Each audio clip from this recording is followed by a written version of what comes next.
La torture ne représente que le paroxysme d'un mal beaucoup plus étendu. En fait, surtout après l'été 1958, les Algériens en France semblent être à la merci de l'arbitraire policier. Arbitraire qui d'ailleurs s'exprime de différentes façons. Par exemple, la chasse aux faciès, qui fait que parfois des agents tirent à vue sur des personnes au teint basané qui se promènent trop tard le soir. C'est ainsi qu'à l'automne 1958, quelques ouvriers portugais ou italiens furent tués par erreur, entre parenthèses. Les techniques sont variées. On opère un grand coup de filet et des Algériens restent enfermés pendant des heures, des jours, dans des stades ou d'autres lieux publics, avant d'être remis en liberté. Ou bien les suspects sont internés, soit provisoirement dans le centre de triage construit à Vincennes, aux portes de Paris, soit pour des années, dans l'un des camps de concentration ouverts en France. Une autre solution est celle des opérations de police, telle celle pudiquement baptisée Cosmos, et qu'un syndicaliste algérien décrit ainsi. Cela consistait à descendre de nuit dans un hôtel habité par des Algériens. Mitraillette au poing, les policiers font lever et descendre tout le monde dans les cours ou dans la rue, quelquefois en pyjama par le froid de l'hiver. Ils fouillent l'hôtel, mettent tout sens dessus-dessous, emmènent 5 ou 6 suspects dans un autre hôtel à l'autre bout de Paris. Là, ils en prennent 5 ou 6 autres et les ramènent dans le premier hôtel. Interdiction de retourner habiter dans l'hôtel d'origine. Sinon, c'est Vincennes, avec interdiction de séjour dans les 3 départements de la Seine. Les Parisiens ne se rendaient pas compte de ces agissements, et l'opinion publique s'agitait un peu seulement, lorsque par hasard un citoyen, entre guillemets respectable, s'en trouvait être la victime. Comme cette soirée de réveillon où un jeune homme fut abattu sans aucun motif par un agent qui avait la balle facile, ou comme ce jour de manifestation où un journaliste fut matraqué. On a vu beaucoup mieux depuis. Dans les premières semaines de 1960, un nouveau pas fut accompli. En uniforme, mitraillette au poing et pistolet au côté, apparurent dans le 13e arrondissement de Paris les harkis. On apprit bientôt que ceux-ci, commandés par des officiers français et jouissant du statut juridique d'auxiliaires de police, s'adonnaient à divers abus. On ne parlait pas encore de torture. Lors des interrogatoires d'Algériens dans certaines caves du 13e. Leur nombre s'accrut. Au début de 1961, on comptait des harkis dans tous les quartiers de Paris, où vivaient des Algériens. Leurs méthodes étaient variées. Il y avait les ratissages au cours duquel ils démolissaient les bidonvilles et emmenaient les habitants pour un contrôle. Il y avait les interrogatoires individuels accompagnés de tortures, peut-être moins raffinées que celles employées en Algérie, mais au moins aussi brutales. La presse publia alors de nombreux témoignages, en général saisis, accompagnés de certificats médicaux précis. Des centaines, peut-être des milliers d'hommes furent torturés à Paris, et beaucoup tout simplement assassinés. Le préfet de police Maurice Papon fut prié de venir s'expliquer devant le conseil municipal de Paris le 18 mars 1961. Il revendiqua l'entière responsabilité de l'œuvre des harkis. N'était-il pas d'ailleurs l'auteur d'une publication intitulée « L'ère des responsables » et il se justifia en ces termes. Pendant 2 ans, j'ai été inspecteur général de l'administration, en mission extraordinaire à Constantine, au cours des années 1956-58. J'y ai appris à connaître les ressorts de la guerre submersive. Or, L'un de ceux-ci est la clandestinité. À défaut de celle-ci, qu'il est impossible d'observer à fond dans un pays comme le nôtre, où toute action doit se terminer par la saisine de la justice. Du moins, estimai-je qu'il fallait entourer de quelque discrétion nos opérations. De quelle clandestinité, ou plutôt de quelle discrétion s'agissait-il? Toute police, lorsqu'elle veut surveiller un certain milieu, il y a des indicateurs recrutés dans ce milieu même. De tels individus n'ont jamais manqué, ni en Algérie, ni en France, pendant la guerre d'Algérie. On conviendra que les harkis en uniforme et en armes pouvaient difficilement pénétrer dans les cellules FLN pour les désorganiser et informer la police. Leur action ne pouvait être que brutale. Il fallait, entre guillemets, casser le FLN comme on avait cassé les Viettes pendant la guerre d'Indochine et comme on cassait les Falagas en Algérie.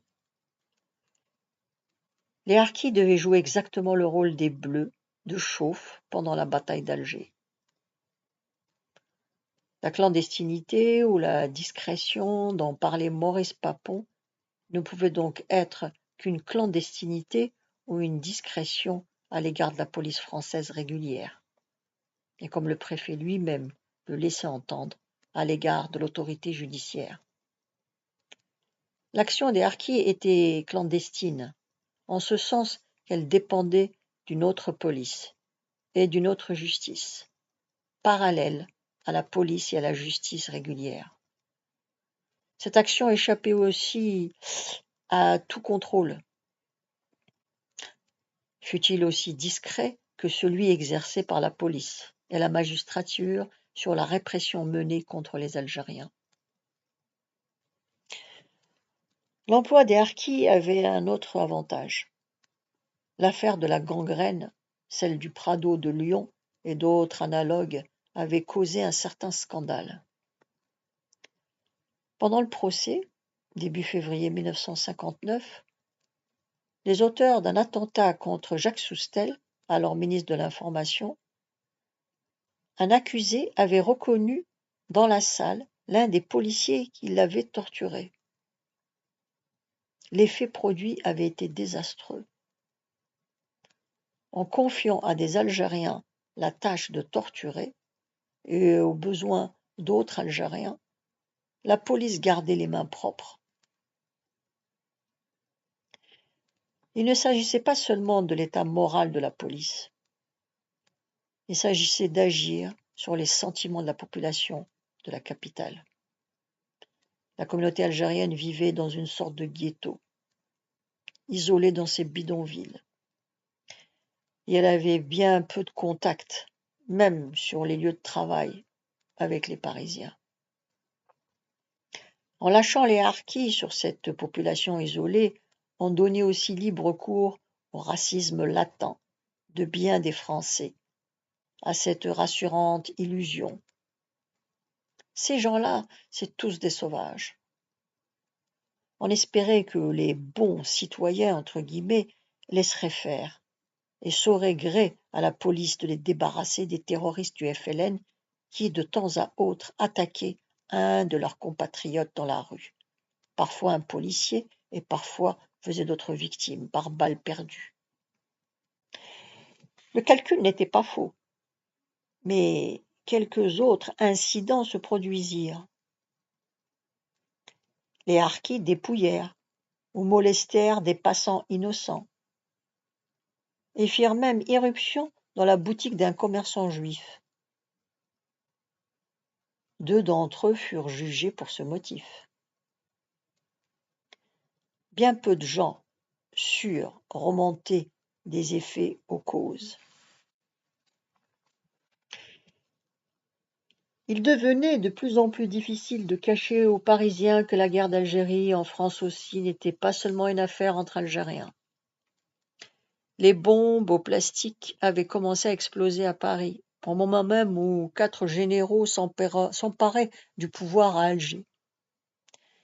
Les explosions devaient se succéder par la suite sans que la police mette un zèle excessif à rechercher les coupables. Pendant un certain temps, on crut que les mesures de guerre dirigées contre la Fédération de France, du FLN en particulier, et contre les Algériens de Paris en général, allaient être, sinon suspendues, au moins réduites. On en était à l'ouverture de négociations d'Évian. À la fin de juin 1961, les harkis furent transférés au fort de Romainville. Et il en résulta une indéniable détente.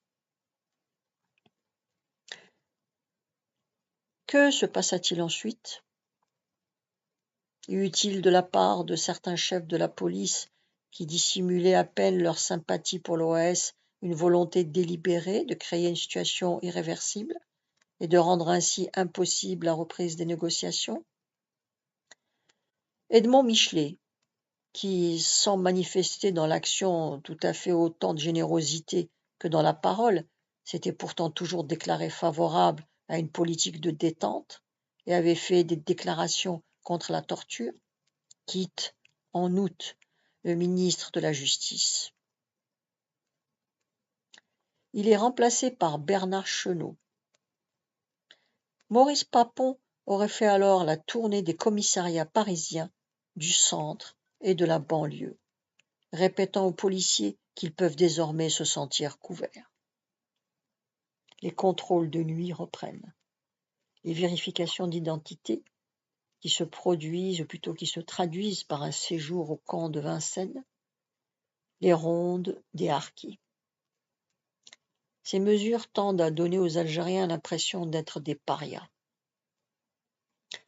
Certains sont privés de leur carte d'identité et reçoivent à la place des laissez-passer valables 24 heures. Les contrôles de police s'accompagnent de bastonnades et de passages à tabac. Maintenant, entre les Algériens et la police, c'est la guerre. Les Algériens tuent un certain nombre de policiers. 16 morts et 45 blessés en 1961. Presque tous en août et septembre. Parfois pour des motifs précis, parfois au hasard. L'action de la police a une toute autre ampleur. Les Algériens sont jetés dans la Seine par dizaines. D'autres sont retrouvés pendus dans les bois. Mais ce qui retient l'attention des pouvoirs publics, c'est la nervosité qui s'empare de la quasi-totalité de la police. Sous la pression, en partie provoquée par ces syndicats, un couvre-feu est conseillé, en pratique imposée, aux Algériens de Paris. Ceux qui, pour une raison ou une autre, rentrent après 10 heures du soir, seront arrêtés, parfois tués sur place. Le FLN réplique en organisant le soir du 17 octobre une immense manifestation silencieuse. 30 000 Algériens défilent dans les rues de Paris. D'autres suivent leur exemple dans les jours qui suivent. Il semble que tout soit fait pour que la police puisse inscrire à son actif une bataille de Paris, qui fasse d'elle l'équivalent des parachutistes de Massu après la bataille d'Alger. Alors que les Algériens manifestent sans armes, les services radio de la police font, semble-t-il, savoir que 10 policiers ont été tués au rond-point de la Défense. En réalité, il n'y eut pas eu de mort chez les policiers. Plusieurs dizaines d'Algériens sont noyés ou tués par arme à feu. Il y a plus de 10 000 arrestations.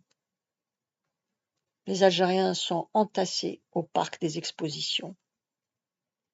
Là, un comité d'accueil les reçoit à coups de manche, de pioche, et beaucoup sont blessés.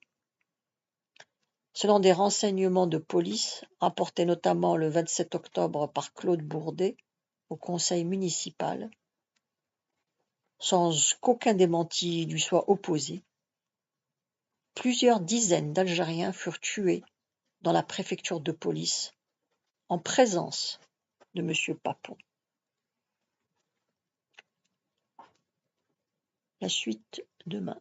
Vous pouvez vous abonner.